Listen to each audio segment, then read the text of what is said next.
வணக்கம்.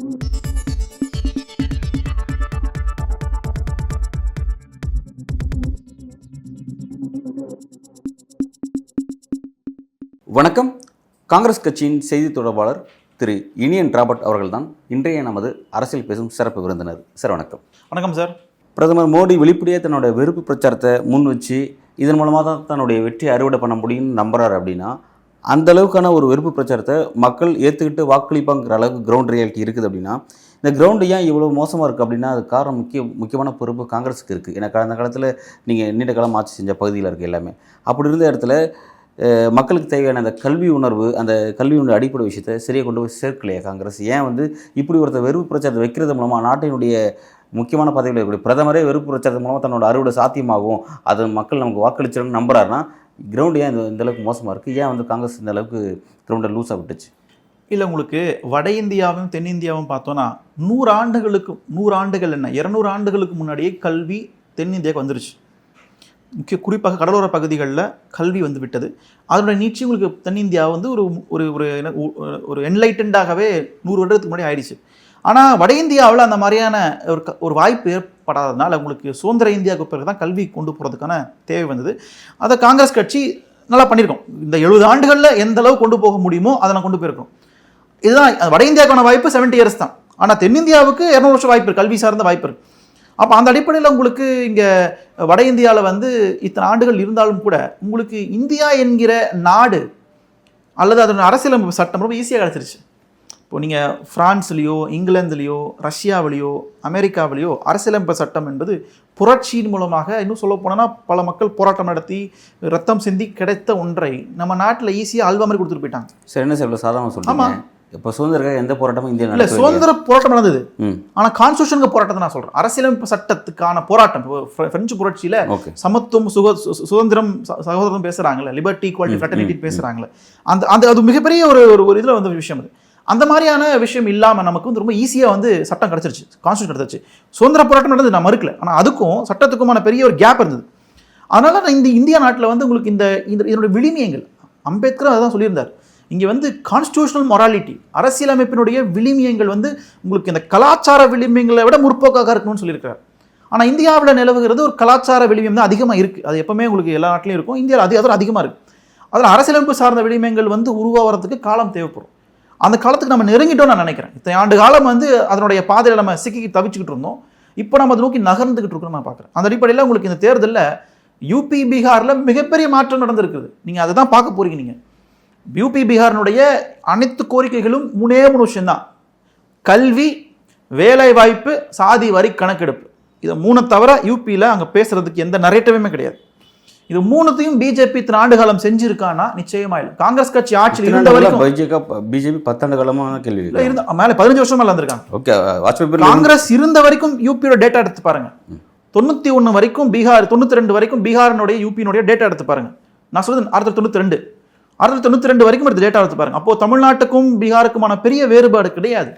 91க்கு பிறகு புதிய பொருளாதார கொள்கை வந்ததுக்கு பிறகு தமிழ்நாடு, கர்நாடகா போன்ற மாநிலங்கள், தெலுங்கானா போன்ற மாநிலங்கள் அது சரியாக பயன்படுத்திக்கிட்டாங்க.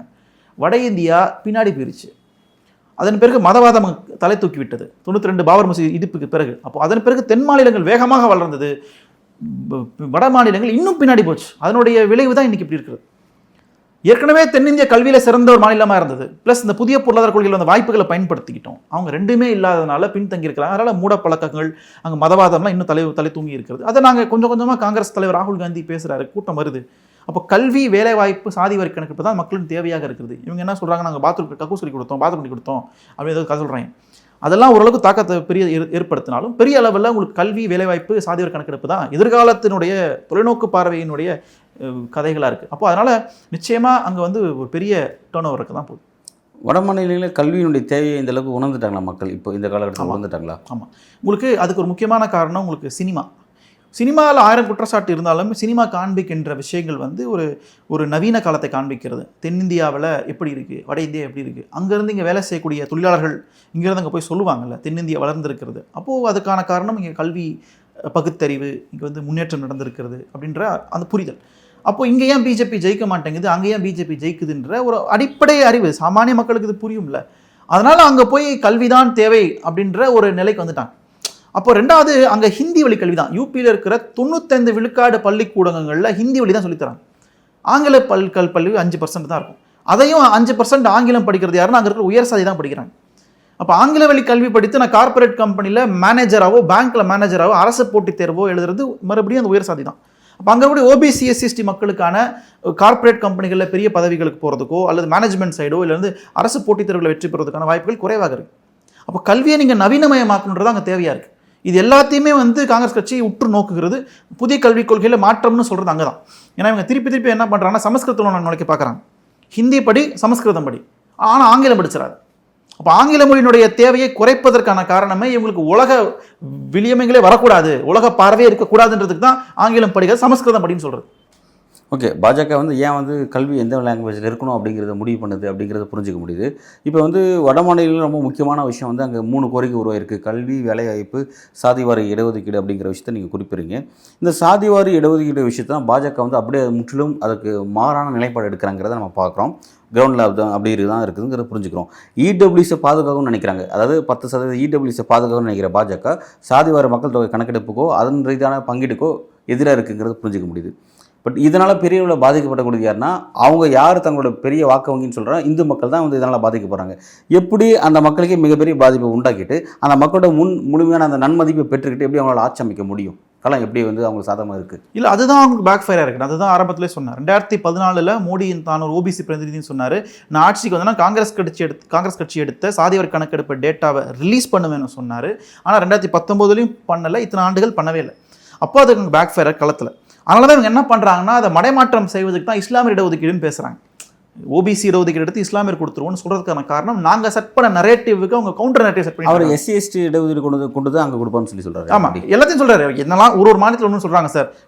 ஒரு மாநிலத்தில் போயிட்டு பிசி இடஒதுக்கீடு இஸ்லாமியருக்கு போயிடும்னு சொல்கிறது, இன்னொரு பகுதியில் போயிட்டு எஸ்சி இடஒதுக்கீடு இஸ்லாமியருக்கு போயிடும்னு சொல்கிறது. இது அடிப்படை தப்பு. இது ஏன்னா இடஒதுக்கீடு மதத்துக்கு கொடுக்க முடியாது, உள்ஒதுக்கீடு தான் கொடுக்க முடியும். மதத்துக்கான இடஒதுக்கீடு சாத்தியமே இல்லை. கர்நாடகாவில் கொடுத்திருந்தாரு, அது தேவகோட கொடுத்திருந்தாரு. அது உள்ஒதுக்கீடு. ஓபிசி உள்ஒதுக்கீடு, இடஒதுக்கீடு இல்லை. அது இடஒதுக்கீடு வேற, உள்ஒதுக்கீடு வேற. அப்போ அந்த புரிதல் மக்களுக்கு சொல்லி கொடுப்பதுக்கு முன்னாடியே குழப்பத்தை ஏற்படுத்துறாங்க. அப்போ அதனால தான் இப்போ என்னன்னா, நாங்கள் பேசுகிற சாதிவாரி கணக்கெடுப்பு தான் அங்கே வந்து முக்கியமான ரோல் பிளே பண்ணுது. அதுதான் ஹீரோவாக இருக்கிறது. அதை உடைக்கிறதுக்கு தான் இந்த மாதிரி தப்பு பேசிக்கிட்டு இருக்காங்க. அப்போ உங்களுக்கு புரியுதா இல்லையா? உங்களுக்கு அப்போ அந்த காலத்தில் எவ்வளவு தேவையாக இருக்கு சாதிவாரி கணக்கெடுப்பு இருக்கு. மோடி வேற எதை பற்றியும் பேசாம இடஒதுக்கீடு பற்றியே ஒரு 10 நாள் பேசிட்டு இருந்தார். அப்போ அது அந்த காலத்தில் மிகப்பெரிய தாக்கத்தை ஏற்படுத்திருக்கு. அதனால உங்களுக்கு அந்த வட இந்திய மக்களுக்கு வந்து இந்த சமூக நீதி குறித்த பார்வை 30 வருஷமா இருக்கு. நீங்க சும்மா இடப்பட முடியாது. யூபி, பீகார் நீங்க அங்க இருக்கக்கூடிய கட்சிகள் எல்லாம் ஒரு கால ஜனதா கட்சியாக இருந்த கட்சிகள், ஜனதாவோட பிரிவுகள் ஒரு கட்சிகள், எல்லா கட்சியும் சமூக நீதிக்காக குரல் கொடுத்த கட்சிகள். லல்லு பிரசாத் யாதவ் குறித்த கட்சிகள், வட மாநில கட்சிகள் இருக்குது அப்படின்னா 30 ஆண்டுகள் இது இருக்குது அப்படின்னா 30 ஆண்டுகள் அந்த மக்களுக்கு வந்து அந்த விஷயங்கள் கிடைக்காம இவ்வளோ நாள் இடுபடியாக இருந்திருக்கு. ஏன் அந்த மக்கள்கிட்ட மிகப்பெரிய போராட்டம், நம்ம தண்ணீரில் நடக்கிற மாதிரி இடஒதுக்கீடுக்கு எதிரான இடஒதுக்கீடு மறுக்கப்படும் போது அதுக்கு எதிரான போராட்டங்களையும் பெரிய அளவில் காணும். அதுக்கு காரணம் 92 பாபர் மசீது. நீங்கள் 92 உங்களுக்கு அங்கே இருக்கக்கூடிய மக்களை வந்து மதவாத பிடியில், மதவாத போதையில் பிஜேபி பார்த்துட்டாங்க. கிட்டத்தட்ட 20 ஆண்டுகள், 25 ஆண்டுகள், 30 ஆண்டுகள் அந்த மக்கள் அந்த மதவாத பிடியிலேயே இருந்தாங்க. அதான் உண்மை. அதுதான் அந்த மதவாத பிடியில் இருந்ததுனால என்ன மாதிரியான விளைவுகள் நடந்திருக்குன்றது அங்கே இருக்கக்கூடிய பெரும்பன் மக்கள் புரிஞ்சுக்கிட்டாங்க. அங்கே இருக்கக்கூடிய ஒரு ஓரளவுக்கு படித்த சமூகம், ஓரளவுக்கு நடுத்தர சமூகம் புரிஞ்சுக்கிட்டாங்க. அதனால தான் இந்த முறை யூபியினுடைய நரேட்டிவ் மாறி இருக்கிறது. இப்போ நீங்கள் ராமர் கோயில் கட்டது எஃபெக்ட், எங்கேயாவது பிரதமர் ராமர் கோயில் கட்டியிருக்கான்னு பேசியிருக்காரா? ராமர் கோயில் இடிச்சுன்னு சொல்றாரு. கட்டினதுக்கு ஓட்டு போடுங்க எனக்கா சொல்லியிருக்காரா? அப்போ அது மக்களுக்கு தெரியுமில்ல, அதுதான் சொல்லணும்.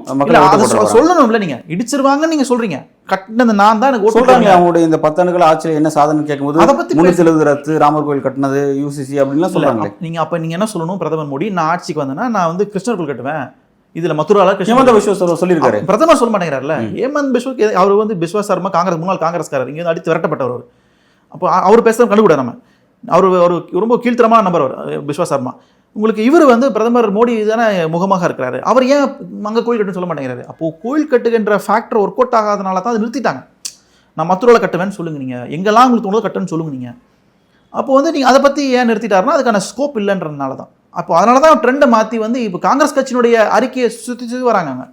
குட்டி போட்ட போன மாதிரி காங்கிரஸ் கட்சியினுடைய அறிக்கையை தான் உங்களுக்கு இப்போ பிரச்சனையாக இருக்குது. அதை சுற்றி வந்து அதை எங்கேயாட்டு ஃபினிஷ் பண்ண முடியுமா அப்படின்னு பார்த்துட்டு இருக்கிறாங்க. அதனால் களம் வந்து காங்கிரஸ் கட்சியின் செட் பண்ண நரேட்டிவ் வந்து வெற்றிகரமாக இருக்கிறது யூபி, பீகாரில். சரி, இப்போ இப்படியே எலெக்ஷன் அப்படியே ஆல்மோஸ்ட் முடிஞ்சு போச்சு. அப்போ உங்களோட தேர்தல் வாக்குறுதியை வச்சு தான் எலெக்ஷன் பிரச்சாரத்தை பிஜேபி வடிவமைக்குது, மோடி வடிவமைக்கிறார் அப்படிங்கிறத குறிப்பிடுறீங்க. இதை பேசிகிட்டே இருந்து நாளைக்கு இதன் மூலமாக அறுவடை பண்ணிட்டு போனோம் வெற்றியை. சாத்தியமே இல்லை.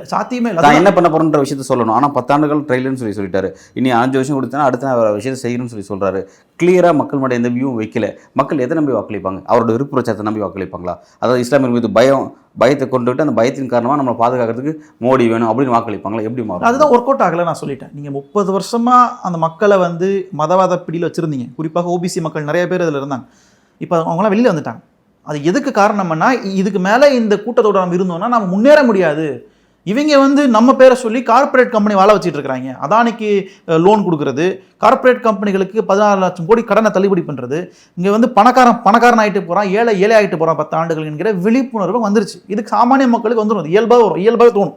விலைவாசி குறைப்பேன்னு சொன்னார், உங்களுக்கு எல்லாத்தையும் கட்டுப்படுத்தும், பெட்ரோல் விலை குறைப்பேன்னு சொன்னார். இதெல்லாம் ஒன்றும் நடக்கலையே, எல்லாம் கண்டமேனி ஏறி கிடக்குது. இது நீங்கள் நம்பிக்கை அடிப்படையில் சொல்கிறீங்களா அல்லது கிரவுண்ட் ரியாலிட்டி அப்படி மாறி இருக்கா? ஏன் கேட்குறேன்னா, இப்போ நீங்கள் சொல்கிற மாதிரி வந்து இந்த அரசு நமக்கு எதுவுமே செய்யலை அப்படின்னா அந்த அரசு, அதாவது மோடியோ அமித்ஷாவோ பிரச்சாரத்துக்கு போகும்போது கூட்டம் திரளாது. ஆனால் பெரியவர்களுக்கு கூட்டம் திரளுது. எப்படி இந்திய கூட்டணி கட்சி தலைவர்களுக்கு கூட்டம் திரளதோ, ராகுலுக்கு எப்படி கூட்டம் திரளதோ, பிரியங்காவுக்கு எப்படி திரளதோ, அதே மாதிரி தான் அங்கேயும் திரளுது. அப்போ எதை வச்சு நம்ம வந்து அவங்களுக்கு எதிராக இந்த மாதிரி கிரவுண்டு மாறி இருக்கு நம்ம எதை வச்சு புரிஞ்சுக்கிறோம்? எல்லாமே ஜூன் 4க்கு பிறகு தான் புரிஞ்சுக்க முடியும். இப்போ எதை வச்சு புரிஞ்சுக்க முடியும்னு கேட்குறேன். இல்லை, நீங்கள் கூட்டம் சேர்க்கறதுலாம் ஒரு பெரிய மேட்ரு இல்லை. நீங்கள் சென்னையில் வந்து நீங்கள் 200 கொடுத்தீங்கன்னா உங்களுக்கு கூட்டம் சேர்த்துருவாங்க. கூட்டம் சேர்க்கறது மேட்டர் இல்லை. அந்த கூட்டத்தினுடைய நேச்சர் எப்படின்னு பாருங்கள்.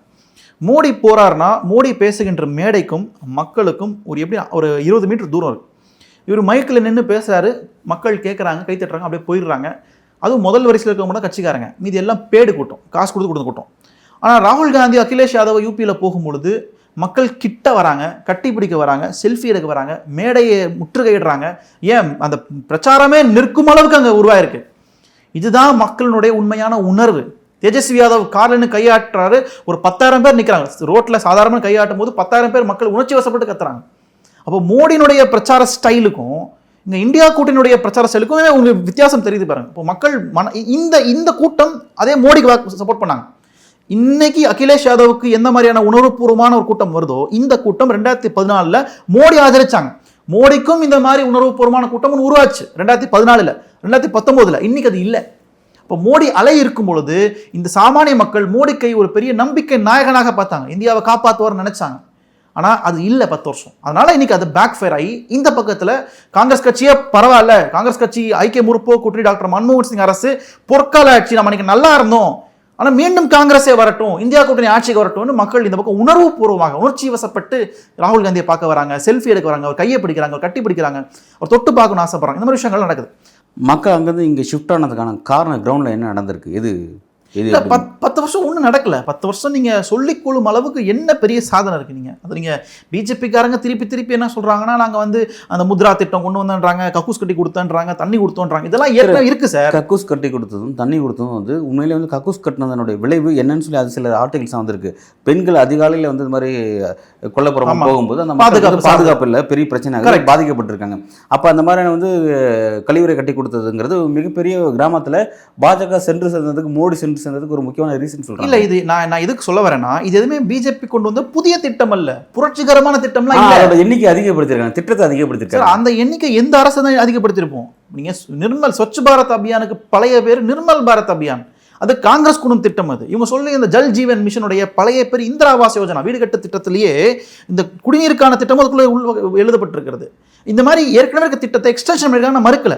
இப்போ எக்ஸ்டென்ஷன் வந்து எந்த கட்சி ஆட்சியில் தான் பண்ணியிருக்கோம். மக்கள் எதிர்பார்ப்பது அது மட்டும் அல்ல, மக்கள் எதிர்பார்ப்பது என்னுடைய சாமானிய வாழ்க்கை முறை இருக்குல்ல, அதில் விலைவாசி வந்து இருக்குதா இல்லையா, எனக்கு வேலை இருக்குதா இல்லையா, வேலைக்கான உத்தரவாதம் இருக்குதா இல்லையா, கல்வி எளிமையாக கிடைக்குதா இல்லையா, நான் என் ஊரை விட்டு வெளியில் போய் நான் ஏன் வேலை செய்யணும், நான் ஏன் தமிழ்நாட்டுக்கோ கர்நாடகாவுக்கோ கேரளாவுக்கோ வேலை செய்யணும், என் ஊரில் என்னால் ஏன் வேலை செய்ய முடியல, இப்போ என் ஊரில் உள்கட்டமைப்பு வசதி இல்லை, அதை பிஜேபி இந்த ஆண்டுகள் நிறுத்தி இருக்கிறாங்க என்கிற ஒரு புரிதல், மக்கள் ஒரு தெளிவான புரிதலுக்கு வந்திருக்காங்க நீங்கள் குறிப்பிடுறீங்க. காரணம் செயல்படாத தன்மை, அரசினுடைய செயல்படாத தன்மையில் மக்கள் வந்து ஒரு புரிஞ்சுக்கிட்டாங்கன்றாங்க. இந்த புரிதல் எப்படி இந்த 6 மாதம் நடந்துச்சு தான் என்னோட கேள்வி. ஏன்னா 6 மாதத்துக்கு முன்னாடி நடந்த 5 மாநில தேர்தலில் இந்தி பேசக்கூடிய மாநிலங்கள் ராஜஸ்தான், சத்தீஸ்கர்லாம் பாஜக மக்கள் மீண்டும் பெரிய அளவில் தேர்ந்தெடுத்தாங்க. அது மத்திய பிரதேசத்தில் சொல்லவே வேண்டாம், எப்படி ஒரு அரசை தேர்ந்தெடுத்தாங்கிறத பார்த்தோம். எப்படி இந்த 6 மாதம் இந்த மக்களுக்கு அந்த புரிதல் புரிஞ்சுக்கிட்டு எப்படி ஆப்போசிட் பிஜேபி விட்டு வெளியே வந்தாங்க? இல்லை, உங்களுக்கு யூபி, பீகார், மத்திய பிரதேஷ், சத்தீஸ்கர் போன்ற மாநிலங்களில் 100 விழுக்காடு மக்கள் பிஜேபி கொடுக்கப்பட்டாங்களா? இல்லைல்ல. பிஜேபி வாங்கின வாக்கு அவங்க சதவீதம் 37% வச்சுக்கோங்க சார். 37% to 40% தான் பிஜேபியுடைய வாக்கு வங்கி. அப்ப ரிமைனிங் இருக்கிற 60% மக்கள் மாற்றத்தை விரும்புறவங்க இருக்காங்க, பிஜேபி பிடிக்காதவங்க இருக்காங்க. சார் ஓட்டு போற மக்கள் தான் நம்ம எடுத்து பேசணும். ஓட்டு போறது வந்து 70% வச்சுக்கோங்க. 70%, அந்த 70%க்குள்ள சொல்றேன் நான். 70%க்குள்ள உங்களுக்கு பிஜேபி வாங்கின ஓட் பர்சன்ட் 35-38%. சரி, ஓட்டு மீதி 32% இங்க இருக்கு. இப்போ அதுதான் இப்போ நீங்க யூபின்ற பாருங்க, உங்களுக்கு ராஜஸ்தான்ல காங்கிரஸ் கட்சியின் வாக்கு வங்கி 41%, பிஜேபிக்கு 43%. மத்திய பிரதேசலையும் பெரிய வாக்கு வித்தியாசம் இல்லை. அப்போ நீங்க வந்து இங்க 6 மாசத்துல இந்த மாற்றம் நிகழல. காங்கிரஸ் முக்து பாரத்னு சொன்னாங்க, காங்கிரஸ் இல்லாத இந்தியான்னு சொன்னாங்க. உங்களுக்கு ராஜஸ்தான்ல 2014 காங்கிரஸ் ஒரு தொகுதி வெற்றி பெற முடியல. ஆனா இன்னைக்கு அப்படி இல்லை. நீங்க எங்களை பார்த்து பயப்படுறீங்களே. ராகுல் காந்தியை பப்புன்னு சொன்னீங்க, ஆனால் ராகுல் காந்தி தான் மோடிக்கு நேர் எதிர் வேட்பாளர் அமித்ஷா பேசுறாரு. அது எதுனா நெரேட்டிவ் செட் பண்ண விரும்புறாரு. ராகுலை செட் பண்றது மூலமா ஈஸியா அவரை ஓவர்டேக் பண்ணி வெற்றி பெற்றலாம், அதுக்கு நெரேட்டிவா செட் பண்றாங்க. இல்லை அப்படி இல்லை, அவங்க அப்படி பார்க்கல, அவங்க பயப்படுறாங்க. அவங்க வந்து அன்னைக்கு காங்கிரஸ் முக்து பாரத்னு சொன்ன, நீ சொல்ல வேண்டிய தைரியம் இருந்துச்சுன்னா காங்கிரஸ் முக்து பாரத்னு சொல்லுங்க. நீங்க காங்கிரஸ் இல்லாத இந்தியான்னு சொல்லுங்க, நீங்க மோடியை சொல்லுங்க, நீங்க அமித்ஷாவை சொல்லுங்க. நீங்க இன்னைக்கு சொல்ல மாட்டாங்க. ஏன் அப்படின்னா அதெல்லாம் தாண்டி வந்தாச்சு நாங்க. அப்போ இன்னைக்கு மக்கள் விழிப்புணர்வு அடைந்திருக்கிறாங்கன்றதுக்கான நல்ல உதாரணமே உங்களுக்கு வாக்கு வங்கி அதிகரித்திருக்கு காங்கிரஸுக்கு. ரெண்டாவது என்னன்னா, உங்களுக்கு மத்திய பிரதேஷ்லையும் ராஜஸ்தான்லையும் இந்தியா கூட்டணி அப்ளை பண்ணல, அதுக்கான வியூகம் வகுக்கல. அப்போ இந்தியா கூட்டணி கிடையாது. இருந்தாலும் தேர்தலில் நாங்கள் சீட் ஷேரிங் நான் தனிப்பட்ட காங்கிரஸ் தான் வச்சு சொல்கிறேன், இந்திய கூட்டணியை பேசல. இப்போ அதாவது காங்கிரஸ் இடம்பெறக்கூடிய இந்திய கூட்டணி இன்னைக்கு இருக்குது. 5 மாதத்தில் வெறும் காங்கிரஸாக மட்டும் தான் இருந்துச்சு. எப்படின்னா அந்த 6 மாதம் மக்களுக்கு புரிதல் எப்படி சேஞ்சஸ் ஆச்சு. இந்த கட்சி வேண்டாம்ப்பா, இந்த கட்சி நமக்கு எதுவுமே செய்யலைன்ற அந்த புரிதல் மக்கள் எப்படி இந்த ஷார்ட் பீரியடில் அந்த 6 மாதம் எப்படி அந்த புரிதல் வந்தாங்க? இல்லை, உங்களுக்கு பிஜேபியை வீழ்த்த முடியும்னு நம்பிக்கையை விதைச்சதே தமிழ்நாடு. எல்லா கட்சியும் ஒன்றா சேர்ந்து நின்றதுனால. வட இந்தியாவிலையும் பிஜேபியை வீழ்த்த முடியும்னு நம்பிக்கையை விதைச்சது இந்தியா கூட்டணி. மத்திய பிரதேஷ் 5 மாநில தேர்தலில் இந்தியா கூட்டணி கிடையாது. சீட் ஷேரிங் எல்லா கட்சியும் பண்ணலை, எல்லா கட்சியும் பிரச்சாரத்துக்கு போகலை. ஆனால் 6 மாசத்துல இந்தியா கூட்டணி சீட் ஷேரிங் பண்ணதுக்கப்புறம் எல்லா கட்சி நிர்வாகிகளும் களத்தில் போய் ஒரு ஓட்டு பிஜேபிக்கு எதிராக இருக்கிற ஒரு ஓட்டு கேட்கும்பொழுது மக்களுக்கு நம்பிக்கை வருது. சார் நீங்கள் எங்கே சார் இந்திய கூட்டணி கட்சி தலைவர் எல்லாரும் ஒன்றா சேர்ந்து பிரச்சாரம் பண்ணுறீங்க? பார்க்க முடிய மாட்டாங்க. அதுதான் யூபிக்கு போகும்போது அகிலேஷும் ராகுலும் தான் மட்டும் போகிறாங்க. அதே பீகார் போகும்போது தேஜஸ்வியும் ராகுலும் போகிறாங்க. மகாராஷ்டிராவுக்கு வரும்போது சரத்பவாரோ இல்லை உத்தவோ எந்த பகுதியில் யாருக்கும் அவங்க மட்டும் தான் வராங்க. கம்பைண்டாக ஒன்றா திரளவே மாட்டேங்கிறாங்க. இப்போ அரவிந்த் கெஜ்ரிவால் ரீசெண்டாக பெயிலில் வெளில வந்ததும் டெல்லியில் மிகப்பெரிய ஒரு கூட்டத்தை இந்தியா கூட்டணி சார்பாக போடுவோம், ரெடி பண்ணுங்கன்னு சொல்லிட்டு கெஜ்ரிவால் வந்து ஸ்டாலின்கிட்ட பேசுகிறாங்க. இல்லைங்க, நான் முன்னெடுத்தா வந்து நான் வளரக்கூடாதுன்னு இந்திய கூட்டணி கட்சியில் இருக்கணும்னு விரும்புகிறாங்க, அதனால் நீங்கள் முன்னெடுங்க, நான் ஆதரவு தரேன்னு சொல்லிட்டு சொல்கிறாரு. இப்போ இந்திய கூட்டணி கட்சி தலைவர்கள் மக்களோட ஆதரவு கம்பைண்டாக எங்கே பெற்றாங்கன்ற ஒரு கேள்வி இல்லை. அதுதான் இந்த கூட்டணியுடைய ஸ்டைலே. நான் அதுதான் சொல்லிட்டு இருக்கேன். நீங்கள் கேட்கறது தெரியுமா இருக்கு, எதுக்கு பஞ்சாப்ல பஞ்சாபி பேசுகிறாங்க, எதுக்கு குஜராத்தில் குஜராத்தி பேசுகிறாங்க, எதுக்கு மகாராஷ்டிராவில் மராத்தி பேசுகிறாங்கன்னு கேட்குற கேள்வி மாதிரி இருக்கு என்கிட்ட. அந்தந்த மாநிலங்களுடைய அரசியல் என்னவோ அது தகுந்த உருவாக்கப்பட்ட கூட்டணி தான் இந்தியா கூட்டணி. இது ஒரு புதுமையான கூட்டணி. நான் அதான் முதல்ல சொல்லிட்டு இருக்கேன். தேர்தலுக்கு முந்தைய கூட்டணி பிந்தைய கூட்டணி தெரியும், ஆனால் மாநிலத்துக்கு ஏற்ப கூட்டணி, மாநில அரசியலை பேசுகின்ற கூட்டணி.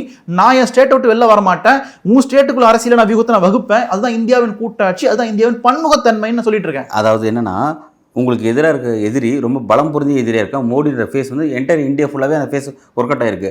அந்த ஃபேஸை வீழ்த்ததுக்கு இத்தனை ஃபேஸ் ஒன்றா சேர்ந்துருக்குங்கிறத நீங்கள் மக்கள்கிட்ட காட்டணும் இல்லையா, நம்பிக்கை பெறணும் இல்லையா.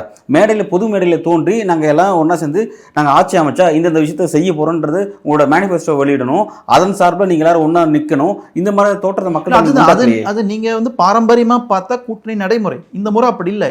இந்த கூட்டணி வியூகத்தை பிஜேபி புரிஞ்சுக்க முடியல. இப்போ நீங்கள் கேரளா ஒரு விமர்சனத்தை வைக்கிறாங்க, இதை நீங்கள் மறுக்க முடியுமா? இப்போ இந்த கூட்டணி அமைச்சிருக்கீங்க, இது வந்து ஜெல்லாகாத கூட்டணி.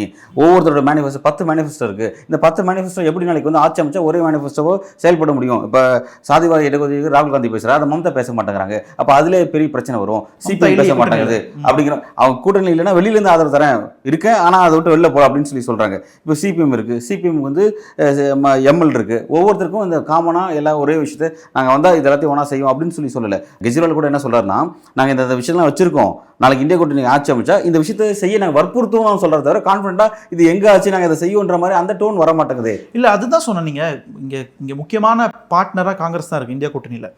இந்த டோனா என்னோட டோன் இல்லை, பாஜக. எனக்கு புரியுது. இதுதான் வந்து இந்த கூட்டணியோட வியூகமே. இதுதான் பிஜேபிக்கு புரிஞ்சுக்க முடியல, யாருக்கும் புரியல.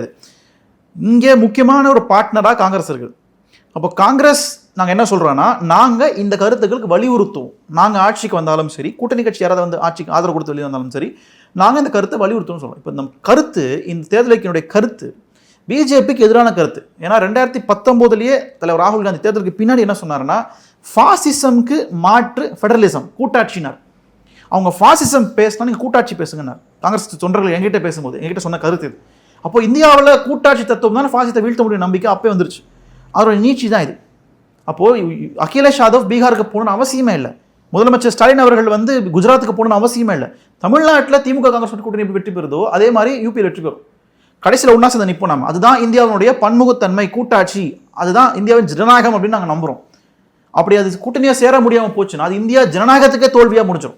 இப்போ ஜனநாயகம் வெற்றி பெற வேண்டுமா வேண்டாமா? ஃபாசிசம் தோற்கணும், ஜனநாயகம் வெற்றி பெறணும்னா ஜனநாயகம் இப்படி தான் வெற்றி பெற முடியும். இந்திய கூட்டணி கட்சி தலைவர்கள் மக்களோட நம்பிக்கை பெறக்கூடிய இடத்துக்கு நான் நகர்ந்திருக்கோம், இந்த வியூகம் தான் பாசிசத்தை வீழ்த்தும் அப்படிங்கிறது நீங்கள் உறுதியாக நம்புறீங்க.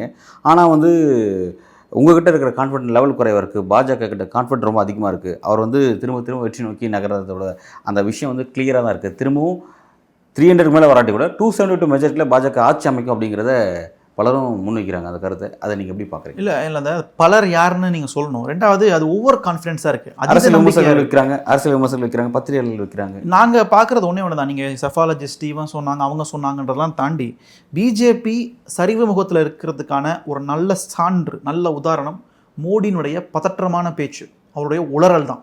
வேறு எதுவுமே இல்லை. அதை தாண்டி வேறு எந்த உதாரணமும் கிடையாது. நீங்கள் வந்து 2014 ஓரளவுக்கு தெளிவான பொய்யை சொன்னால் கூட பொய்யை தெளிவாக பேசின நரேந்திர மோடி இந்த முறை பொய்யோடு ஒழுங்காக சொல்ல மாட்டேங்கிறார். இந்த முறை பதற்றம் தெரிகிறது. இந்த ஒரு பதற்றம் இது ஒன்று தான் உங்களுக்கு 2024 ஜூன் 4 இந்தியாவில் ஆட்சி மாற்றம் நிகழ போகுது என்பதுக்கான ஒரு எவிடன்ஸ் நான் பார்க்குறேன். ஓகே, ஜூன் 4 கட்டாயம் ஆட்சி மாற்றங்கிறத குறிப்பிட்டிருக்கீங்க. வரக்கூடிய காலகட்டத்தில் அது எப்படி நகருதுங்கிறத பொறுத்திருந்து பார்ப்போம். ஜூன் 4 கிளியர் கட்டாக எல்லாருக்கும் என்ன ரியாலிட்டி அப்படிங்கிறது தெரிய போகுது. பல்வேறு கேள்விக்கு ரொம்ப ஆழமாக உங்களோட கருத்துக்களை இந்த நேர்காணலில் இணைந்து வழங்கி மிக்க நன்றி. தேங்க்யூ.